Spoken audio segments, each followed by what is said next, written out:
Hello, Ray Phoenix here, and this is Namco's Ridge Racer. This is the very original Namco's Ridge Racer on the PS1. This is one of the very first games in the PS1 from 1994, and this may very well be the only PS1 game I ever played that came out in 1994. This game started a huge franchise of racing games that will continue on for decades afterwards. When we begin this game, we are greeted with Galaxian, one of my old favorite Namco games. This game's made by Namco, so you can shoot down all the enemies while you wait. It's just a fun little thing you do while you wait. I don't think it gives you anything if you destroy all the Galaxians or aliens or things they're called. So I'm gonna pick my favorite car in the game. It's a multicolored green and red, almost looks like Christmas colors car that has Greek writing on it for some reason. So let's start off with a very easy track. There aren't a lot of courses. There's only 3 real courses in this game, and there are some variants of it too. That's just about it. This game doesn't have an awful lot to offer. This game isn't much different from an SNES or Genesis racing game in terms of what it can offer, but considering the fact it's 1994, it's one of the very first games in the PS1, it's kind of what people were used to at the time. They really focused more on quality over quantity of this game. They really focused on giving us what was considered to be lifelike, realistic graphics at the time. Because these graphics definitely are really good. I mean, this is one of the better looking games in the PS1 from the very early days. This game looks better than a lot of other PS1 games that came out in 1995. It looks a lot better than the original Twisted Metal. It looks better than Air Combat. It looks better than Philosoma, which actually came out in early 1996. It looks better than that. It looks better than... Yeah, I've played quite a few. I mean, I've played quite a few PS1 games from 1995. It didn't look as good. This actually does look really good. The textures are really realistic, like photorealistic. And the cars, well, the controls aren't really the best in this game. But what do you expect for an early PS1 game? You would have had to have used a D-pad, because D-pad controllers are the only controllers there. And to make matters worse, I'm actually playing this on a keyboard. I don't have access to my controller right now, so the keyboard is like the keyboard on my HP laptop, which is by no means a gaming keyboard. It is the only thing I have to interact with this game.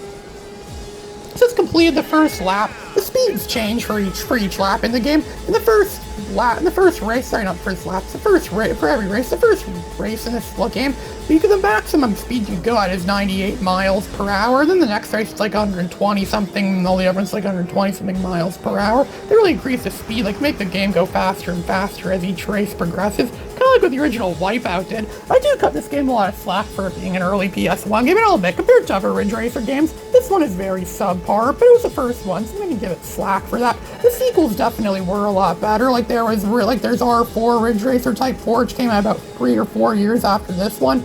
That game was by all means a way better Ridge Racer game than this. There's even Rage Racer, which is also better. There's Ridge Racer Revolution, which is actually which I played that game about like 2 or 3 years ago. It's very similar to this, but may have had some brews. I don't remember. I haven't played Ridge Racer Revolution a long time. There's even Ridge Racer on the PSP, which I've been playing a lot of lately. I've really been going World of Warcraft lately with the PSP Ridge Racers. There's so much to do in that game. There's so much to unlock. It is a superior racing game. As far as it is a superior Ridge Racer game, far superior to this. Ridge Racer is actually one of my favorite racing franchises, I guess you can say that.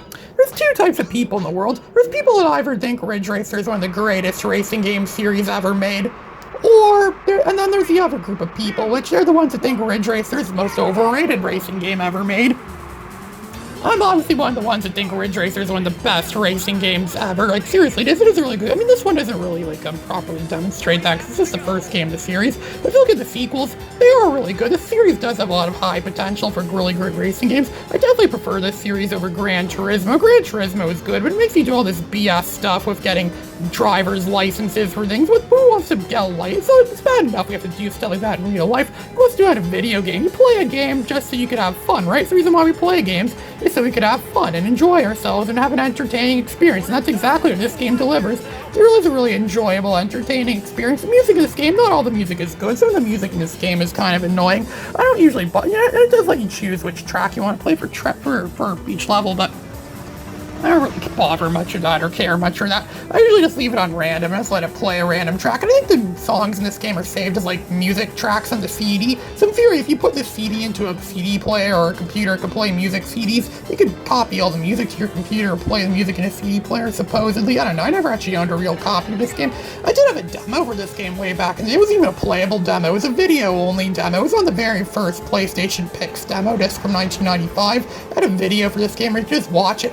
And it doesn't even show actual gameplay perspective. It just shows replays. When you watch a replay, That's all it ever shows, and it almost makes it seem like you're watching racing on TV, but it's 3D graphics instead of the actual real thing for the way it's depicted. That's a problem with that demo disc. The majority of the demos on that disc were just videos. A lot of them don't even do justice what the games actually are. Like the Air Combat demo is infamous for that, because it doesn't actually show any actual game footage of the actual game itself. It's just like a promotional video thing. So you can watch the thing and have no idea what you actually do in the game. That's the biggest flaw with that demo. It's a problem with all those demos. That's the thing about demos back, especially, and to make matters worse, this was in the mid-90s. Internet wasn't just recently came out. People had no way of knowing. A lot of people didn't even know what internet was yet, so there was no way of sharing ideas or figuring out what stuff is or giving reviews to people on what games you should buy and what games you should avoid. People can make a really bad game then, and they can pass it off with a really good trailer, and then it will sell well. And to them, it's worth it if they can make something that sells money, because those people are all about the money. They don't care about making good games, or maybe it was different things in this game, because despite that, the majority of games that I made in this period in time actually were pretty good. Ridge Racer's a good game, Wipeout's a good game, Jumping Flash is a good game, Twisted Metal, what else? Philosoma, ESPN Extreme Games, Battle Arena Toshinden. There are all sorts of great, awesome classics at the time. Yeah, this actually was the PS1 really did begin with a really big bang. Actually did begin. It's probably one of the best launches of any system ever. The PS1 might have the record, I think, so many games that came out from the first year of the system that really defined what the system was and really made it the success it was. It was way better than the Sega Saturn. It was way better than the N64. I mean, the N64 had nowhere near as many good games when it was launched. One of the only good games I know that was on the N64 when it was launched was Mario 64, and that's it. A game could be one of the best video games ever, but just one game alone doesn't justify spending all of your life savings on a new experimental game system that just came out. But the PS1 was worth it at the time, because there were so many great classics that came out in the very early days of the PS1. It was totally worth buying a PS1 back then just for those really good classics. That was actually quite a number of games, so it would justify buying a PS1. So now we're doing one of the more trickier races where we have a faster speed. I just took out that yellow car there. I have to refer to that yellow car as Yellow Crimson Fury, because this model looks almost the same as Crimson Fury's model from the original Twisted Metal, which came out like the year after this one or so. So I don't know if they were took inspiration for that. I don't know, I stole the model for that. I don't know. This car can be a little bit broken sometimes. Ridge Racer has this weird drifting system where if you let go of the accelerate while turning and then accelerate again at a certain speed, your car could just sort of it goes really zigzag lines, then it dashes, then it jolts you out ahead, where it usually results in you crashing into a wall, and usually results in you losing the race as well too. This car, that sometimes happens to this car, but not a lot actually. The handling this car is actually quite different, but it is still pretty good. Overall, it's a pretty good car, one of the better cars in the game. Most of the cars in this game aren't that good. That's saying a lot, because there aren't very many cars in this game. It's only 4 or 5. It's only 4 cars in the entire game. Some of them look like they're just recolors of the other, but they actually are different. Each car in this game is different. It's unique. They have their own unique stats and their unique attributes and things like that, but they're only defined simply by the color scheme of them, which is actually kind of lazy on the programmer's part. But then again, it's very early, so I'm going to cut this game a lot of slack. I'm not going to, a lot of, people aren't really used to having a lot of cars. And most of the games that I know, the racing games that I know that have a vast amount of cars or vast amounts of things that can fly or drive, whatever kind of racing game it is, most of those games didn't come out yet when this game was made, so this was the pioneer of them all, the very first one, the first of its kind, an experiment, a science experiment. This whole game is just one big science experiment, just like the state of Florida. You have to admit, the lighting on some of these levels is pretty good too. Like how you go for the tunnel like that, and it looks all cool and everything. They do that same effect in R4 Ridge Racer Type 4. Which Ridge Racer Type 4 definitely did improve a lot. There's even Rage Racer as well too, and Rage Racer introduces the whole you win races and you earn money and you used to buy new cars and upgrades your cars. The only problem with Rage Racer is that makes you play the races over and over again. Sure, it has a lot more content than this game. Content-wise, Rage Racer is a lot richer than this game. But the biggest problem with Rage Racer is that there still aren't an awful lot of tracks, and if you really want to get a lot of money in the game, you have to play a lot of the tracks over and over again. Sure, this game doesn't have any of that, but it doesn't have very many tracks at all. At least the game doesn't force you to play every track over and over again just so you could win again and again, so you could win money. Sometimes, just having it just as straightforward as that, you have to do it once and you don't have to keep doing it again and again, it's better that way sometimes. Like, what is a problem I have too with Wipeout Free? In Wipeout Free, there are a lot of racetracks in Wipeout Free, but the problem is it makes you play them over and over again. If you want to get the game 100% complete, you have to pretty much play every race in the game with every ship, class, whatever it's called, every ship in that game ever. And there's a lot of ships in that game too. That's going to take a long time to go through every single racetrack in that game and burn gold on every track so you can win. It's just, it's just more of a hassle. Like, I thought of doing that first, like, yeah, this is fun, but this is like a big achievement, but really, is anyone really going to care if I get a gold medal on every single course and Wipeout Free Special Edition? Do people really care about that? I doubt anyone seriously cares about, like, people in general don't really care about old games much anymore, especially Wipeout, a game that, it's kind of insignificant now, or a game that people don't really care much about now. I recommended it for Fiendly to play through Wipeout, because it is Twisted Metal. Like, and he actually did play the original Wipeout a few weeks ago, which I praised him for. That was a really good idea. I highly doubt Fiendly's ever going to play Ridge Racer. He only plays games that are like car combat games, or games that are vaguely similar to car combat. But Ridge Racer has absolutely nothing to do with car combat at all. If you hit cars, you just spin out of control and lose, pretty much. That's not car combat. There's no eliminations in this game, or weapons, or anything like that. So now we're doing a one-on-one race against Yellow Crimson Fury, my other favorite car in this game. He was my favorite car. I was originally going to do this with him, but then I realized that no, this car is actually better. Because of how odd the cars are in this game, I usually just like to pick one and just stick with it, especially because this game, I don't think you get rewarded at all for like using a different car. And the game's pretty much the same regardless of what car you play as, in terms of how the levels are and content you'll see and things. And the game doesn't really alter itself according to which car, which is, in theory, how it's supposed to be. That's kind of what I expect from the game. But we're going against Yellow Crimson Fury, my ever favorite car of this game. He probably would be my favorite car if he controlled like the one that I'm driving right now. Since, as we know way too well, looks mean nothing to cars in this game. Yellow, Crimson, and if I could even change anymore, I wish I could have used the blue one, but the blue variant of that, whatever car that is I'm racing against, there's a blue variant. Whatever it is, it actually kind of sucks. It's actually hard to win when you drive with the blue variant, but for some reason the yellow variant is easy to win. For some reason yellow is an easier color to win with than blue. If that were the case, race cars would always be yellow in real life. You just paint them yellow and it'll increase your chances of winning. Well, I guess next time I go betting on the track, I guess I know which color to bet on. Yellow. So I'm in first place now. I'm winning by a long shot. The first lap isn't even over yet. I'm already winning by a long shot. That's how bad that Crimson Fury wannabe is. He's like really trying to win. Until he's trying to win, but he probably doesn't care. At this point he thinks, what's the use? I'm just gonna give up right now and just let the human player win. That's probably what he was told to do in his programming subroutines or things like that.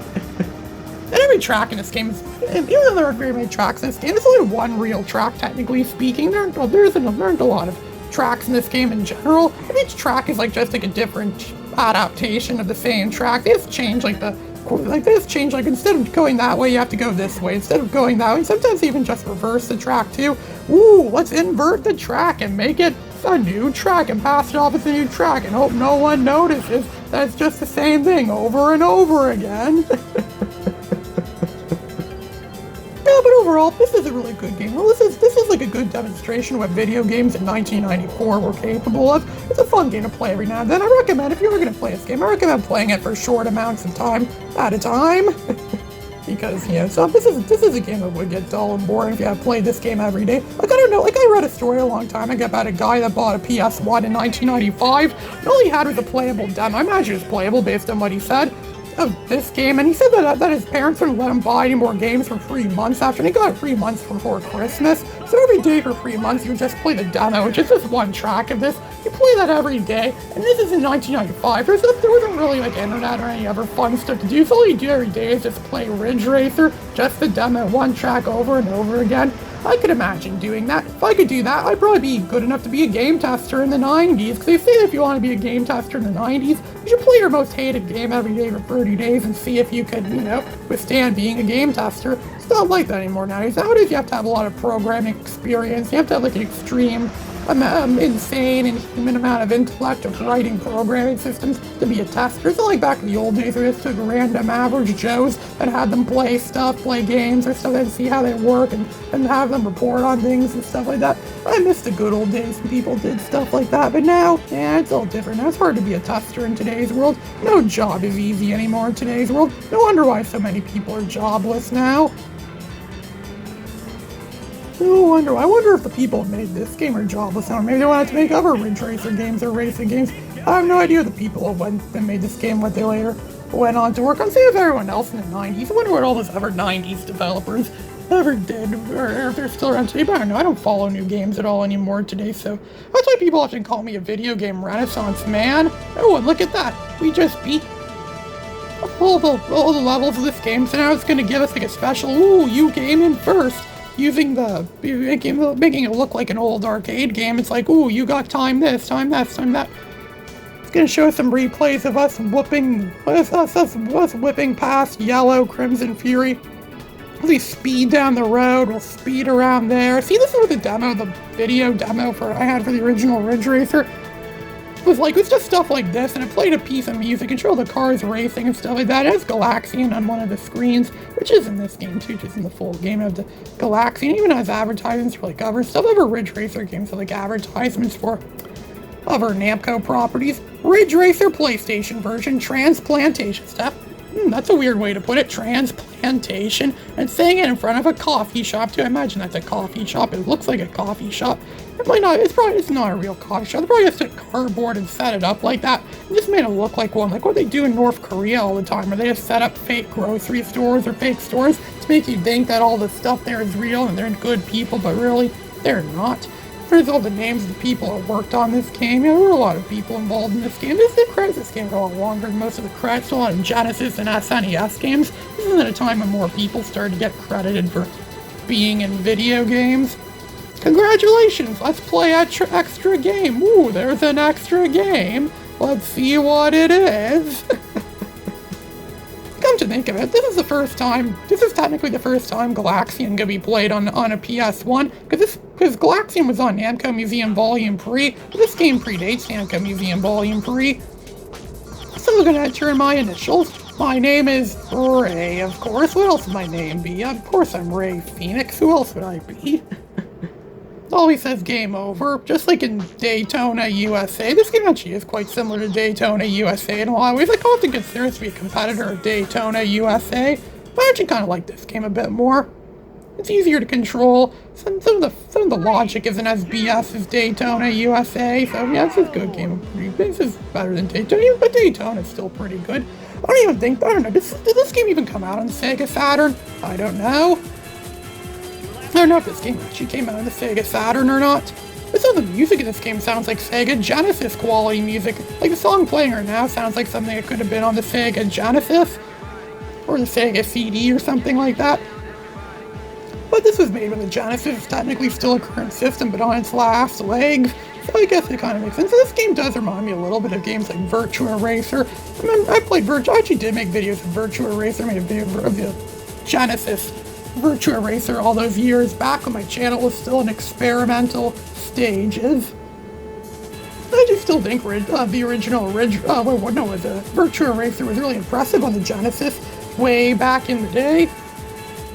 Because it's on the regular Sega Genesis. Sure, there was a 32X version that was way better, but this very original, it's just the raw Genesis producing 3D graphics. Wonder how the Genesis will game like Ridge Racer. Yes, I don't know if Ridge Racer came out on Saturn or not, I don't know. But if not, then there's no way you could have had Daytona USA and this game unless you bought both of those systems, which almost no one did. Simply because almost no one bought the Sega Saturn because of how dumb that system was. Sega Saturn wasn't really that great of a system the more I think of it as. I thought the Sega Saturn was really cool a long time ago, but after I learned about its flaws, of its memory getting deleted and stuff like that because it's okay that it doesn't use memory cards. Well, technically it does, but it's kind of complex, so how the system works with memory, with internal and external memory storage.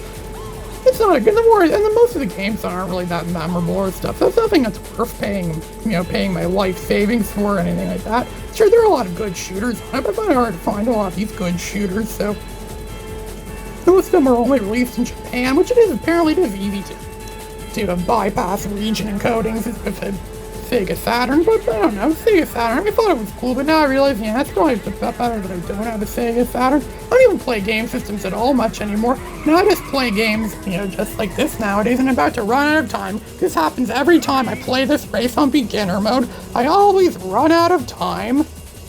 It's a time battle. Look at that, the blue car hit me. He just drove right into me. He's like, oh, you hit that guy. He's just like sliding around on the ice. Yeah, apparently the service turned to ice now because I lost the race or something like that. So here's another interesting level, mid-level extra. Most of these levels are just the same as what we've seen before. They just changed them a bit just so they can make them more challenging. For that one, they reversed the level and they gave us less time. Because I mentioned before with Jumping Flash, the game actually would be a lot harder if you had less time to do stuff. Running out of time actually is an issue a lot of times, especially in extra mode and Jumping Flash too, which that Let's Play of mine is going to be coming out pretty soon. I recorded all the footage from that yesterday, and I probably will be releasing some parts of that pretty soon. And so parts of this race actually seem quite easy. Believe it or not, this race is actually easier than the race we just did before. It actually gave us a lot more time, so it makes it a lot easier. And the AI seems to be a bit dumbed down as well too, compared to how it was in the beginner, the extra beginner. The only thing they really did for challenging is they've changed the time of day. The time of day outside's changed, which actually was a pretty revolutionary thing for a game from 1994. How many games in 1994 do you know that have times of day that change as you play them? It actually was a pretty cool idea. You see, now it's starting to become night. It's twilight now, or it's looking like twilight now, and now it's going to become nighttime in a bit soon. It's like seeing the sunset with the palm trees there. Okay, now it's getting darker and darker and darker, and for some reason street lights aren't a thing in this game, or lighting up the track isn't really a thing in this game, so now it's going to be really dark. You think, oh, it's dark, you can't see what's in front of you. Yeah, I can still see the cars in front of me, so I can use those cars in front of me to guide me around, and there's other stuff. This is making the track dark like this isn't really much of a challenge. It barely adds any challenge at all to the game. It's just a petty and weak and feeble attempt at making the game a lot more challenging, when really, it's not that much more challenging at all. I do eventually plan making some videos of the other Ridge Racer games eventually like Rage Racer. I would like to do some more like full in-depth playthroughs of R4 Ridge Racer Type 4. One good thing that this game does over R4 Ridge Racer Type 4 is that this game allows you to do single races. It allows you to just play a race. Like, there's only one real mode in this game, single race mode, and it allows you to play, just a race if that's all you want to play. That's something they clearly forgot when they made R4 Ridge Racer Type 4, because that game is really good, but it lacks a single race mode. A single race mode is a staple for racing games. Pretty much every PS1, or just racing games in general, that I've played prior to 1998 have had single race modes, but for some reason, R4 doesn't have anything of that, which is really dumb on R4. It's the only really bad thing you could say about R4. It's the only thing that this game did better than R4. I guess this game actually lets you play, so this game is actually better for, like, if you just want a more casual gaming experience, and you just want to relax and rest and play a good, nice little game. This game is actually better than R4 for that specific purpose. But if you're more in a mood for a more hardcore racing game, R4 is a better option. Of course, R4 still has time attack mode, like time trial mode, which is still a standard thing. At least they got that part right. It would have been worse if they didn't even put a time attack mode in, or time trial mode, or whatever they call it. In the games, that's how I often learn the tracks. I just play for the time trial modes a lot of the time, and just, and I learn the tracks and learn to get better times, so it helps me win the races. So yeah, that's all I'm going to test. There's still a few other races in this game, but they're not really worth mentioning or talking about. And there is another, battle with two other cars, but it's a really BS battle. This is the original Ridge Racer for you. This is Ray Phoenix, signing out.